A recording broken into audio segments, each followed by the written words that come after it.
From the rugged desert outside Yuma, Arizona, this is Outpost Outspoken. Outpost Outspoken is the official podcast of U.S. Army Yuma Proving Ground, which conducts natural environment testing of military equipment in Arizona, Alaska, and the tropics. Hello, I'm Mark Schauer. In the United States military, all who serve give some, but some give more than others and continue doing so long after they have taken off the uniform. Navy veteran John Bacon, Weapons Maintenance Test Team Lead at Yuma Proving Ground, is one of those individuals. You know, John, I really appreciate you being here today. And it's hard to know where to start with you. You're so active in the community. So how about, tell us about what you do here at YPG. Yeah, Mark, it's a pleasure being here. YPG, I'm the Weapons Maintenance Test Team Lead, Lead Equipment Specialist for Ordnance, and pretty much it's Weapons Maintenance Test Team. We do all the maintenance and preparation and configurations for the howitzers, the artillery, self-propelled and towed, as well as we also are responsible for the small arms room and the repairs of small arms and issuing and securing small arms. And we also do the direct fire gun positions, so the hard stands, and we put the cannons and armament systems together in there and make sure they're ready to go test and fire.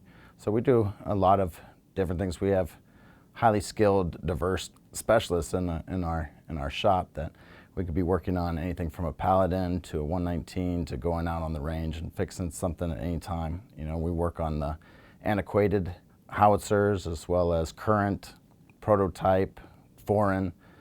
Some things there's no manuals for or anything, and we have to do some fabrications or some modifications, to meet what the test requirements is. It provides a low-cost testing solution, for testing here, and our customers love to come back here and get their testing done.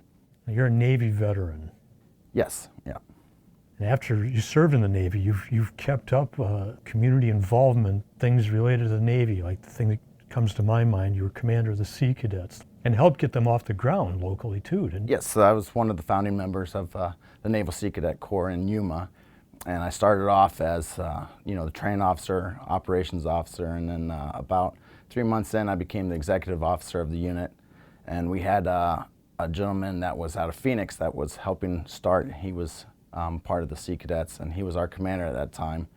And then we had the change of command where I took over as the commanding officer of the Yuma units. We had 2 units. We had the Seagull Squadron and the training ship Sandberg, 2 different age groups. So I did that for from 2015 to 2021.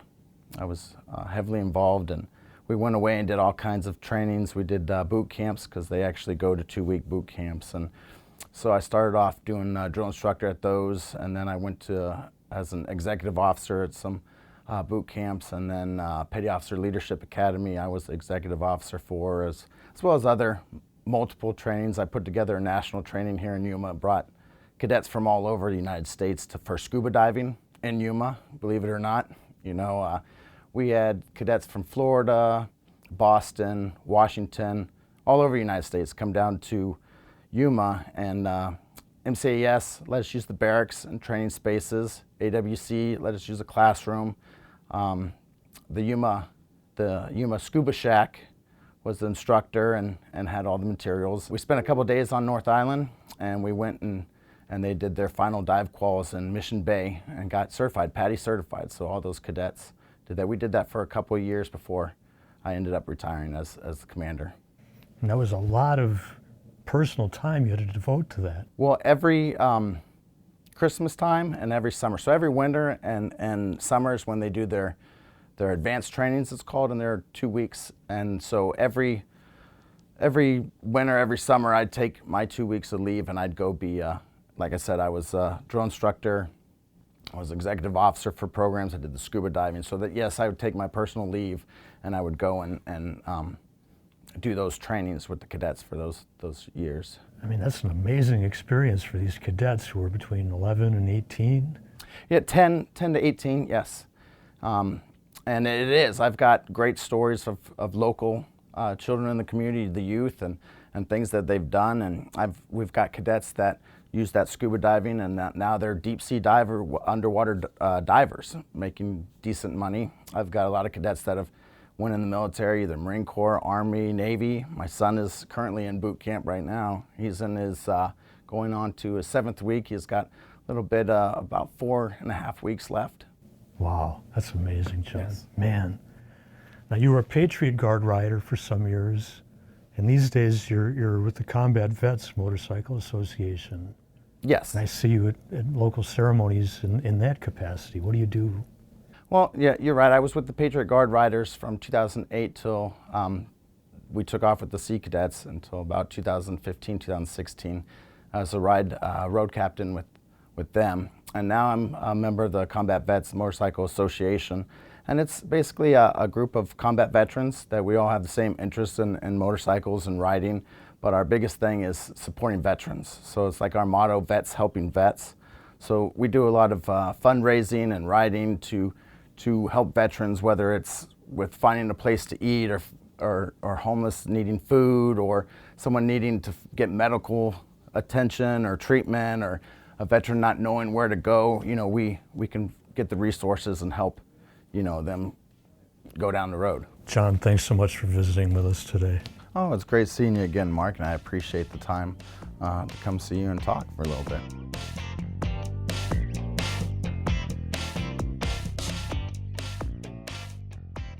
Welcome back to Outpost Outspoken. I'm Ana Henderson. The U.S. Army has a holistic approach to wellness. It incorporates mental, emotional, and the physical well-being of an individual. Michele Dominguez manages the wellness program at Yuma Proving Ground on top of her duties as a program analyst. Welcome, Michele. Thank you. Tell me about the wellness program at YPG. Well, I've only been doing it for a couple of years now. I took it over in 2018 and have been working with the command staff in invigorating it.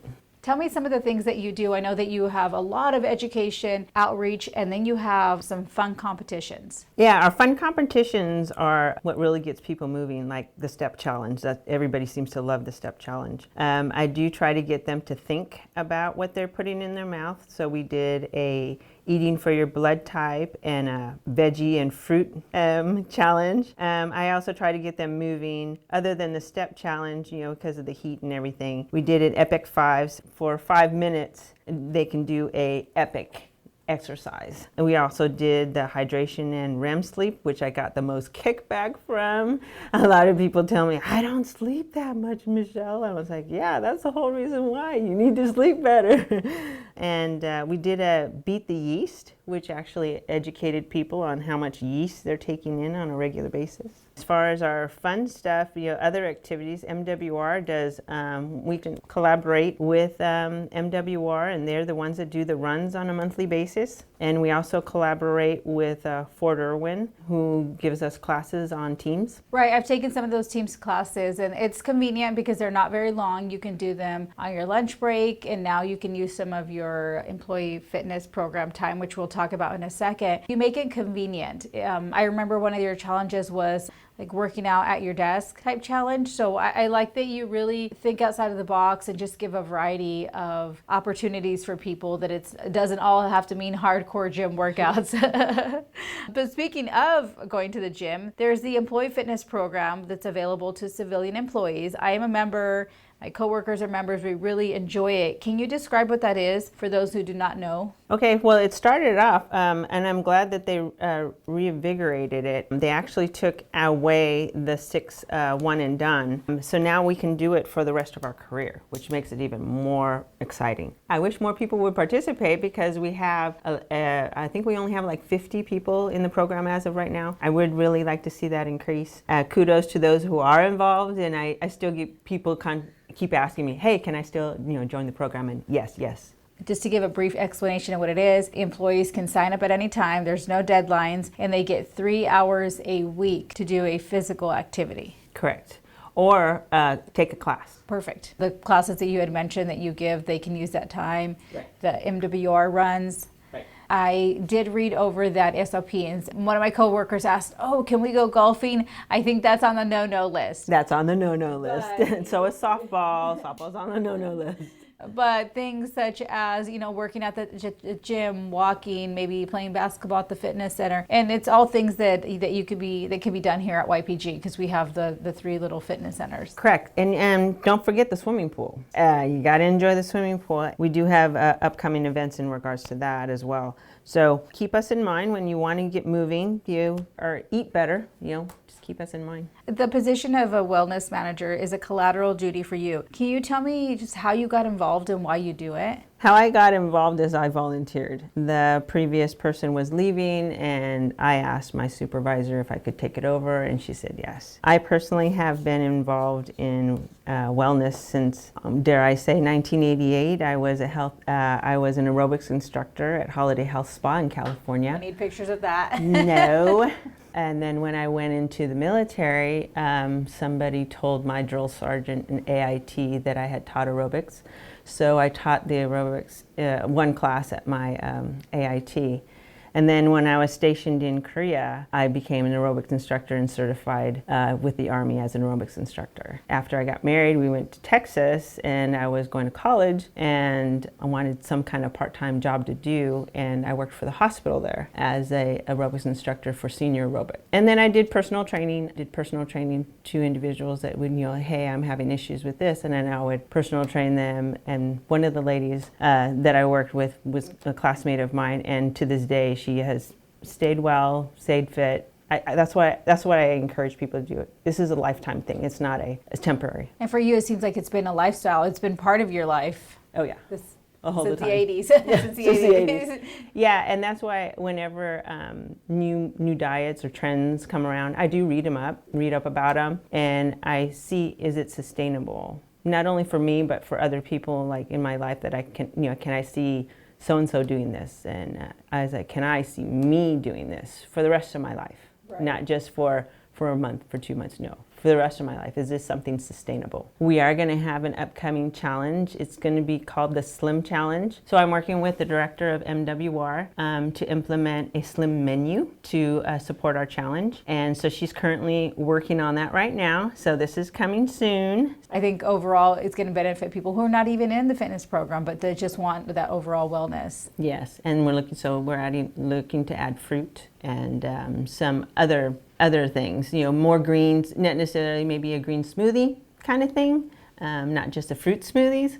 So yeah, definitely look for it. Okay, so there'll be more than cookies as an option for those little snack foods, right? Oh yes, so yes. Alrighty, Michelle, if somebody wants to know more about the wellness program, where do they go to find out information? We actually do have a SharePoint page, but you can also get a hold of me. So I do have 2 other people that work with me, Melissa Rozzi Schultz, who is here at YPG, and then I have Robin O'Halloran at CRTC. Very nice. Well, thank you all for the work that you do, and thank you for your time. Oh, thank you. This has been Outpost Outspoken. Thank you again for listening. We'll see you next time from the Army's busiest test center.